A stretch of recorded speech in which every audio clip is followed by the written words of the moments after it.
dari 10 pasang itu akan tahap apa lagi yang mereka harus ikuti?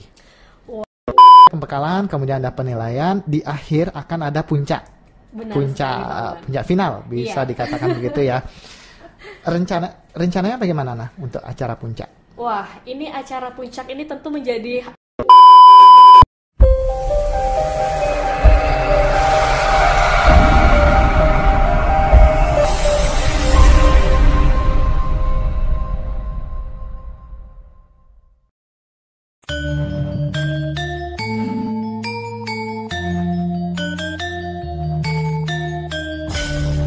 Balai Bahasa Provinsi Bali melayani dengan cinta.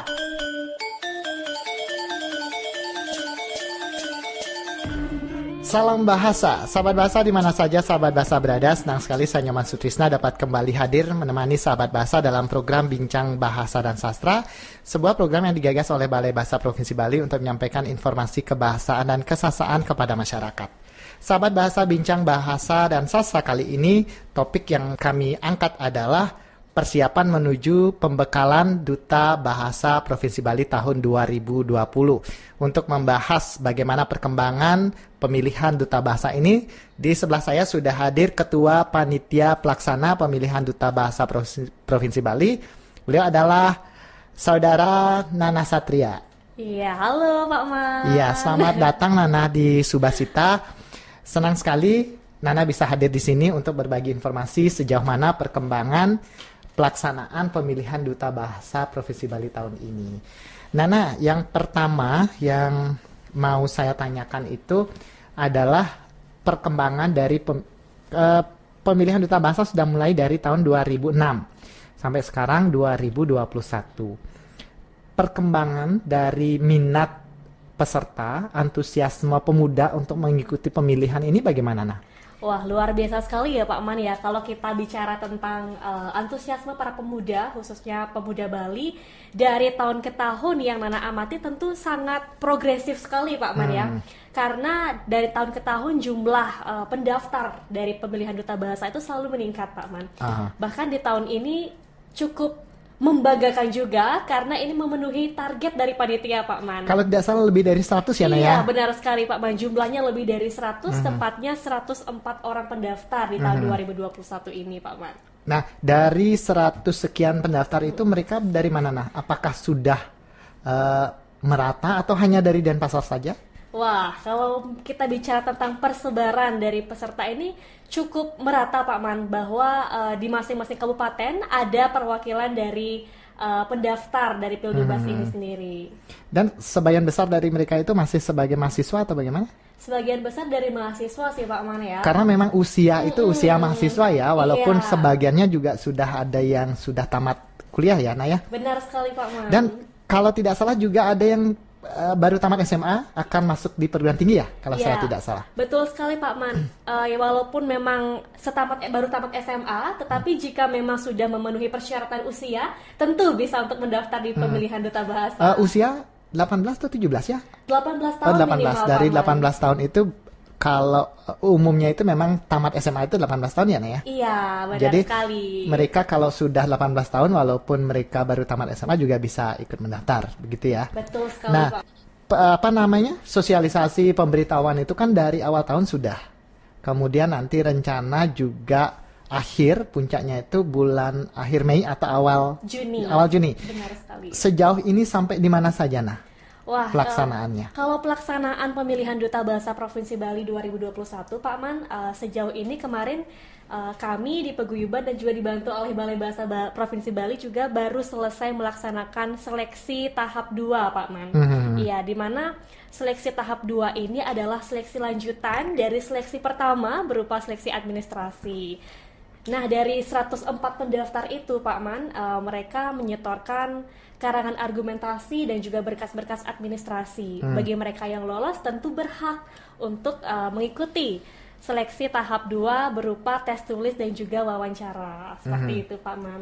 Tes tulis wawancara itu dilaksanakan kapan, Nah? Untuk tes tulis dan juga wawancara itu dilaksanakan tanggal 11 April 2021, Pak. Sudah lewat berarti ya? Sudah lewat. Dan sudah diputuskan yang mengikuti babak selanjutnya, yang finalis itu sudah ya, Nah? Sudah Pak Man, dan kami sudah mendapatkan 10 pasang finalis Duta Bahasa Provinsi Bali tahun 2021. Nah, dari 10 pasang itu mereka dari mana, Nah? Mahasiswa juga pasti ya? Wah, kalau kita bicara tentang mereka dari mana, ini beragam Pak Man ya. Tidak hanya para pemuda-pemudi Bali yang berkuliah di Bali saja, tetapi ada juga beberapa peserta yang berkuliah di luar Bali. Nah, ini juga turut membuktikan bahwa antusiasme pemuda untuk ikut pemilihan duta bahasa ini luar biasa Pak Man. Walaupun mereka tidak kuliah di Bali, kuliah di luar, tapi mereka memiliki semangat untuk ikut, mendaftar duta bahasa. Iya, yang penting syaratnya mereka memiliki KTP di wilayah Provinsi Bali walaupun mereka kuliahnya tidak di Provinsi Bali, begitu ya, Nah? Iya, benar sekali Pak Man. Karena kita juga memberikan kesempatan kawan-kawan kita yang tidak berasal dari Provinsi Bali untuk mengikuti di daerahnya masing-masing, gitu ya. Iya. Karena seperti sahabat bahasa ketahui juga bahwa di setiap daerah itu sudah ada pemilihan duta bahasa. Jadi kalau mereka yang berasal dari Jawa Timur misalnya, mereka mengikuti pemilihan duta bahasa di daerah yang di Jawa Timur, begitu ya, Nah ya. Kalau yang di Bali berarti mereka harus memiliki KTP di wilayah Provinsi Bali. Baik, nah tadi Nana sampaikan sudah ada seleksi tahap 2. Seleksi tahap 2 itu berupa wawancara, kemudian makalah, itu ya, Nah ya. Makalah dikumpulkan, dinilai oleh Dewan Juri, kemudian yang lolos administrasi itu ikut wawancara, kemudian tes kompetensi bahasa. Nilai itu diakumulasi untuk mencari 10 terbaik, 10 pasang terbaik, begitu ya, Nah ya? Iya, benar sekali Pak Man. Nah, dari 10 pasang itu akan tahap apa lagi yang mereka harus ikuti?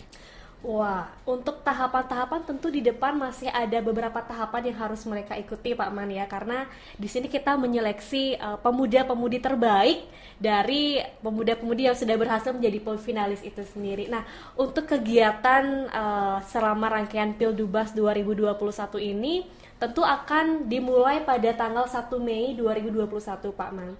Di sana kami akan memberikan kesempatan bagi finalis untuk melakukan sesi foto. Nah, setelah sesi foto itu ada beberapa tahapan lagi Pak Man yang harus diikuti oleh para peserta finalis, ya, para finalis, seperti ada beberapa kali pra-pembekalan, kemudian pembekalan, dan juga tahapan-tahapan penilaian yang nantinya akan menilai kapabilitas dari para finalis tentang siapakah yang menjadi duta bahasa Provinsi Bali berikutnya. Iya. Nah, tadi Nana mengatakan ada pra pembekalan dan pembekalan. Pembekalan di sini pembekalan apa saja yang akan diberikan kepada finalis?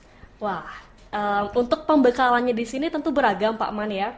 Tidak hanya seputar bahasa, sastra, literasi, yang mana ini juga akrab dengan dunia duta bahasa. Nah, tetapi di sini kami juga menyiapkan beberapa materi yang akan diberikan oleh pembicara-pembicara yang sudah memang ahli di bidangnya, seperti bicara publik, kemudian penggunaan internet, kepemimpinan, dan lain-lain, yang mana keseluruhan materi-materi ini berguna sekali bagi si duta bahasa. Iya, benar sekali Pak Man. Nah, pelaksanaan dari pembekalan ini bagaimana, Nah? Apakah daring atau bersemuka? Untuk pembekalan di tahun ini kami menggunakan konsep baru Pak Man, karena di tahun lalu kan kami menggunakan konsep sepenuhnya daring. Nah, kalau tahun sebelumnya bersemuka. Iya, bersemuka. Kemarin tahun lalu karena pandemi jadi daring semua. Iya, benar. Kalau sekarang bagaimana tuh? Nah, kalau sekarang kami rencananya ingin menggabungkan Pak Man, menggabungkan konsep daring dengan luring, sehingga kami sebut konsep tersebut konsep semi daring. Nah, tentunya walaupun ini akan ada kegiatan yang bersemuka di tengah pandemi seperti saat ini, kami akan tetap mengutamakan protokol kesehatan Pak Man, di mana tetap menjaga jarak, kemudian menggunakan masker, dan juga mencuci tangan itu harus selalu diutamakan bagi finalis maupun panitia. Ya, untuk saat ini juga kita sebenarnya tadi saya pakai masker kita buka karena supaya suara kita juga terdengar bagus ya, Nah ya, dan kita juga sudah menerapkan jaga jarak. Ya. Yang pembekalan yang mana saja akan melalui daring, dan pembekalan apa saja yang akan luring bersemuka itu apakah sudah diputuskan oleh panitia?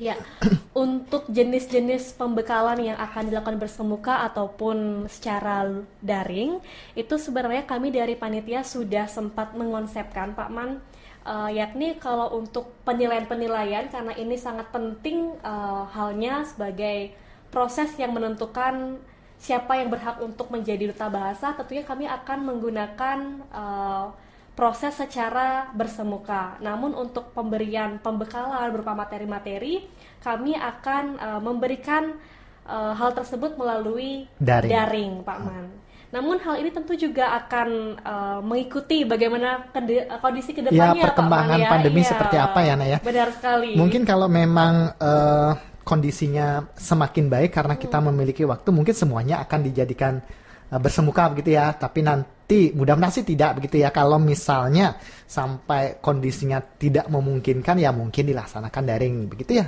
dari panitia ya. Benar sekali. Mungkin panitia juga sudah memiliki rencana 1, rencana 2 dan seterusnya ya, sudah mulai mengantisipasi apa yang akan terjadi. Ya. Nah, tadi itu pembekalan. Kalau penilaian, nah, bagaimana nah? Apa saja yang dinilai? Ya, untuk penilaian, Pak Man, tentu penilaian ini juga hampir mirip-mirip dengan pemilihan-pemilihan sebelumnya, di mana ada beberapa tahapan-tahapan yang harus diikuti oleh para finalis tersebut, Pak Man, seperti mempresentasikan karangan argumentasi yang sudah dibuat oleh para mereka finalis, kemudian ada juga tes bakat, kemudian tes debat, UKBA, UKBD, dan lain-lain, yang mana ini menjadi satu kesatuan dalam penilaian, Pak Man. Jadi walaupun mereka duta bahasa, mereka juga akan dinilai kemampuan mereka berbahasa daerah begitu ya. Yang diutamakan memang bahasa Indonesia begitu kan ya? Iya, Pak Man. Tapi mereka juga dituntut untuk melestarikan bahasa asing, kemudian juga melestarikan bahasa daerah dan menguasai bahasa asing sesuai dengan Trigatra Bangun Bahasa, utamakan bahasa Indonesia, lestarikan bahasa daerah dan kuasai bahasa asing. Nah, ini tahap pra-pembekalan, dan pembekalan itu direncanakan berapa lama nah? Untuk tahapan ini, Pak Man, kalau diakumulasikan kurang lebih selama 2 minggu, Pak Man, jika diakumulasikan. Namun rangkaian ini dilaksanakan kurang lebih selama 2 bulan, Pak Man. Mengapa demikian? Karena kami mengambil hari-hari libur, Pak Man. Ada jeda begitu ya. Sabtu Minggu diambil, kemudian hari berikutnya tidak ada, Sabtu Minggu berikutnya ada lagi begitu ya, Naya? Iya, Pak Man. Baik, itu juga memandang dari mereka supaya aktivitas mereka tidak terlalu terganggu begitu, Naya. Dan semua kegiatan ini memang dilaksanakan, kalau yang bersemuka itu pagi mereka datang ke sini, siang selesai kegiatan, siang atau agak sore sedikit mereka bisa kembali lagi ke rumah begitu ya, Naya? Iya, Pak Man. Baik. Nah, itu dari pembekalan, kemudian ada penilaian, di akhir akan ada puncak. Benar, puncak final bisa dikatakan begitu ya. Rencananya bagaimana nah untuk acara puncak? Wah, ini acara puncak ini tentu menjadi acara yang paling ditunggu-tunggu, Pak Man ya, baik dari panitia, finalis ataupun para pendukung. Nah, untuk puncak dari kegiatan pemilihan duta bahasa Provinsi Bali, sebenarnya kami dari panitia sudah mencanangkan, Pak Man, dari jauh-jauh hari bahwa ingin dilaksanakan di salah satu gedung terbesar di Denpasar. Namun itu juga tetap dikembalikan pada situasi dan kondisi. Ya, perkembangan kondisi saat ini bagaimana begitu ya, Naya? Rencananya di sana. Iya, ya, Pak Man. Ya. Mungkin kita akan merahasiakan tempatnya dulu, Pak Man. Oh, begitu. Iya. Supaya lebih nanti kita di belakang layar aja ya diskusi ya mengenai tempat. Ya. Seperti yang kita ketahui juga bahwa yang namanya duta bahasa itu tidak hanya yang juara 1 begitu kan ya. Jadi mereka yang memasuki babak final, ada pembekalan ini, mereka semua adalah duta bahasa. Tapi tetap akan dipilih satu orang karena mereka akan mewakili Bali di tingkat nasional begitu kan ya? Iya, benar sekali, Pak Man. Dan itu juga yang Nana rasakan, Pak Man, bahwa di paguyuban duta bahasa ini tidak ada yang membagi-bagikan diri sesuai dengan posisi yang didapat pada saat malam final itu, karena yang Nana rasakan pribadi, kami semua di satu angkatan itu adalah sama, Pak Man. Namun untuk mempresentasikan krida yang telah dibuat bersama-sama, tentu dibutuhkan satu orang terbaik yang mewakili kita semua. Ya. Nana dulu peringkat berapa, Nah? Saya waktu tahun 2019 peringkat 2, Pak Man. Peringkat 2. Iya. Tidak harus menjadi peringkat 1 begitu ya untuk berkontribusi begitu kan ya? Benar. Karena juga yang kita yang dibawa ke Jakarta itu adalah program bersama.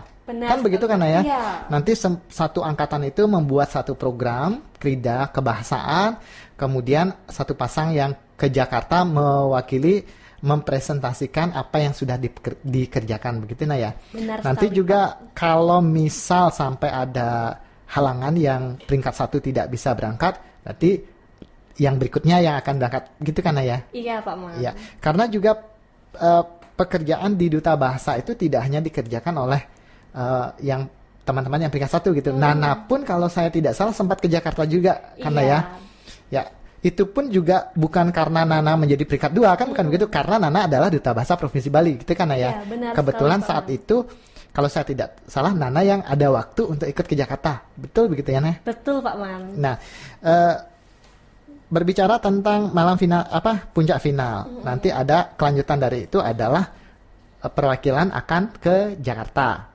Nah, sementara kegiatan di daerah seperti apa nah? Dari Duta Bahasa secara umumnya. Kan satu pasang itu ke Jakarta untuk mengikuti pemilihan di tingkat nasional. Tentu saja di daerah juga tetap harus ada kegiatan ya. Nah, kegiatan di daerah seperti apa nah? Ya, inilah istimewanya Pak Man dari paguyuban menurut Nana Pak Man ya, karena kegiatan dari Duta Bahasa tidak hanya sebatas membuat krida yang akan dibawa ke nasional, tetapi Tidak hanya pemilihan iya, begitu ya? benar sekali Pak Man, tapi ada banyak program-program kerja lain yang dicanangkan dan juga dilakukan oleh Duta Bahasa. Nah, seperti program tahunan yaitu Gempita Pak Man, yang mana juga di tahun 2020 kemarin mengalami pembaharuan menjadi Karsa Gempita. Ya, Iya. bentuk kegiatannya ya. Iya, Pak Man. Karena juga mengapa ada perubahan seperti itu karena pandemi juga begitu ya, melihat situasi juga. Dan kedepannya juga kegiatan-kegiatan itu akan tetap dilaksanakan kan ya? Astungkara Pak Man, semoga kegiatan-kegiatan yang telah dicanangkan bersama ini bisa selalu konsisten dan berkesinambungan dilakukan, karena ada banyak program-program yang telah digagas sih Pak Man oleh teman-teman, seperti program unggulan tahunan, kemudian program rutin yang dilaksanakan tiap 1 bulan sekali. Itu beragam sekali Pak Man, dan itu akan disayangkan kalau kita tidak lakukan Pak Man ya. Pasti teman-teman akan melakukan dengan semangat dan sukacita tentunya. Nah, perkembangan Duta Bahasa seperti itu. Nah, kembali lagi ke pemilihan itu sendiri. Harapan dari Nana sebagai panitia dari pemilihan itu, pemilihan tahun ini bagaimana nah? Harapan Nana? Oke, kalau dari Nana Pak Man, untuk harapan Nana secara umum tentunya semoga kegiatan Pildubas 2021 ini bisa dilancarkan Pak Man, bisa berjalan sesuai dengan apa yang telah kita canangkan bersama-sama di kepanitiaan, serta selama rangkaian kegiatannya para finalis juga bisa mengikuti dengan lancar, dengan antusias, dan mendapatkan hasil yang sesuai dengan apa yang kita harapkan bersama Pak Man. Betul. Yang terakhir, pesan Nana kepada finalis. Wah, kalau pesan untuk finalis nih, Nana pribadi benar-benar bahagia Pak Man, karena di tahun ini tentunya finalis yang terpilih ini adalah orang-orang yang terbaik yang telah dipilih dari 104 pendaftar di tahun ini. Dan Nana harap semoga teman-teman finalis yang sudah terpilih dapat mengikuti seluruh rangkaian kegiatan dengan lancar, tanpa hambatan. Dan satu lagi pesan Nana, karena ini adalah seleksi Pak Man, tentu akan ada yang sesuai dengan yang bisa dikatakan iya. menang dan kalah. Sebenarnya bukan kalah sih Naya, bukan kalah sih ya, karena mereka semua itu sudah menjadi duta bahasa. Iya. Gitu ya, tinggal mereka belajar dalam pembekalan untuk meyakinkan diri mereka bahwa mereka lah duta bahasa. Begitu kan ya? Betul Iya ya? Pak Man. Jadi tentunya akan ada yang mewakili Bali dan ada yang belum mewakili Bali di seleksi duta bahasa nasional. Nah, tentu pesan Nana untuk teman-teman yang berhasil mewakili Bali nantinya semoga semangat membawa nama Bali, kemudian dapat melakukan hal-hal yang seoptimal mungkin demi Provinsi Bali. Dan untuk teman-teman yang belum berkesempatan ke Duta Bahasa Nasional, jangan pernah merasa berkecil hati, jangan pernah merasa sedih, karena masih banyak ada kesempatan-kesempatan untuk teman-teman Duta Bahasa yang lain untuk maju ke nasional. Contohnya Nana, Pak Man. Betul. Belum lagi nanti dalam perkembangannya teman-teman Duta Bahasa punya keistimewaan untuk mengikuti pemilihan duta bahasa negara kan ya? Iya benar sekali untuk Pak ikut Man. menjadi pengajar BIPA di luar negeri, siapa tahu duta bahasa ini bisa dikatakan batu loncatan untuk bisa menjadi pengajar BIPA Bahasa Indonesia di luar negeri, karena dari sekian duta bahasa itu sudah lumayan banyak ya teman-teman duta bahasa Provinsi Bali yang lulus seleksi dan menjadi pengajar BIPA di luar negeri, begitu nah ya. Baik nah, terima kasih banyak sudah berbagi. Nanti perkembangan pemilihan duta bahasa akan tetap kami minta Nana untuk menyampaikan melalui studio Subasita. Kita akan bertemu lagi dalam pertemuan berikutnya ya Naya. Terima kasih. Baik sahabat bahasa, demikianlah pembahasan kami, pembahasan saya dengan narasumber Nana Satria yang sudah menyampaikan perkembangan dari pemilihan duta bahasa Provinsi Bali tahun 2020. Semoga apa yang kami diskusikan bermanfaat untuk sahabat bahasa. Kita bertemu lagi dalam bincang bahasa dan sastra selanjutnya. Salam bahasa untuk kita. Sastra ya, milik kita bersama. Sastra ya, adu warna adu karya. Sastra ya, milik kita bersama selamanya.